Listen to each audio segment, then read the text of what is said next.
A major crackdown is underway in Sindh province as the government moves to ban the import of exotic animals not native to the region.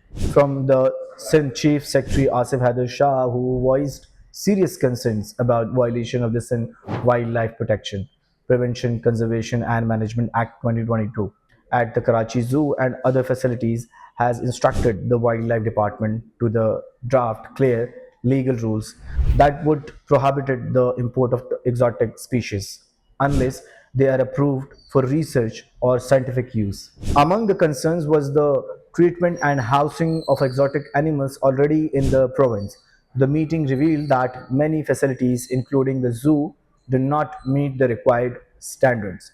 For big cats and other exotic species, such as minimum species vegetation and water features specified in the law, the Chief Secretary asked for a full compliance report on all pending wildlife cases in the Sindh and said he would personally liaise with Sindh High Court to ensure those cases are heard and resolved promptly. The bottom line, the Sindh is targeting the reins on exotic animals imports and ownership, aiming to protect local biodiversity, enforce wildlife laws strictly, and ensure animals already in the system are properly registered and cared for. Faisal Rahman, Pakistan Connect. Imagine living in a nuclear armed country which has hostile neighbors, which is currently facing the threats of terrorism, hybrid warfare, and a constant pressure on every border.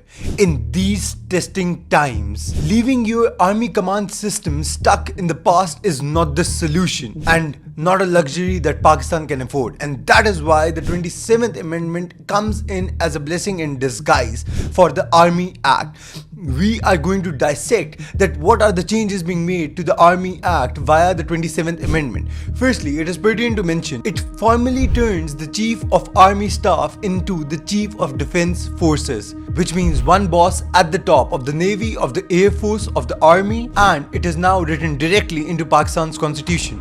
Secondly, the old post of Chairman Joint Chief of Staff Committee is now being phased out. Instead that, now there's going to be one boss at the top and under him a new commander of the National Strategic will focus on the country's most strategic sensitive assets and the long-range threats. And the 27th Amendment in the Army Act also ensures that the Chief of Defence Forces appointment will start from the day he is being notified, which means it starts in November 2025 till November 2030, which gives ample time to the current Field Marshal to plan and strategize, and like he previously gave very strong responses to again make sure that Pakistan's sovereignty and integrity is protected. Now, why was it necessary? It was necessary because it clears out all the confusion between the Chief of Army Staff and the CJCSC. So, in the times of national emergency, there's going to be one command, and that commander is going to take the decision,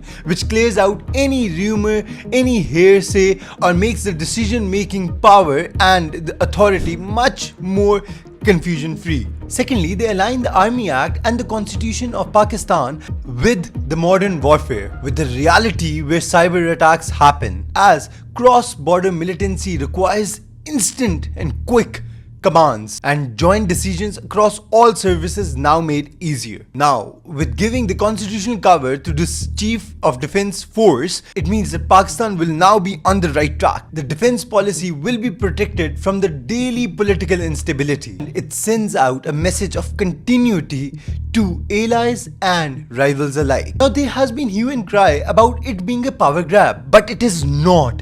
It makes the process much more faster, smoother, quick and efficient too. And above all, it creates a more modern shield for Pakistan's security. And it was very much so needed at a time when we are facing threats from both the neighbors.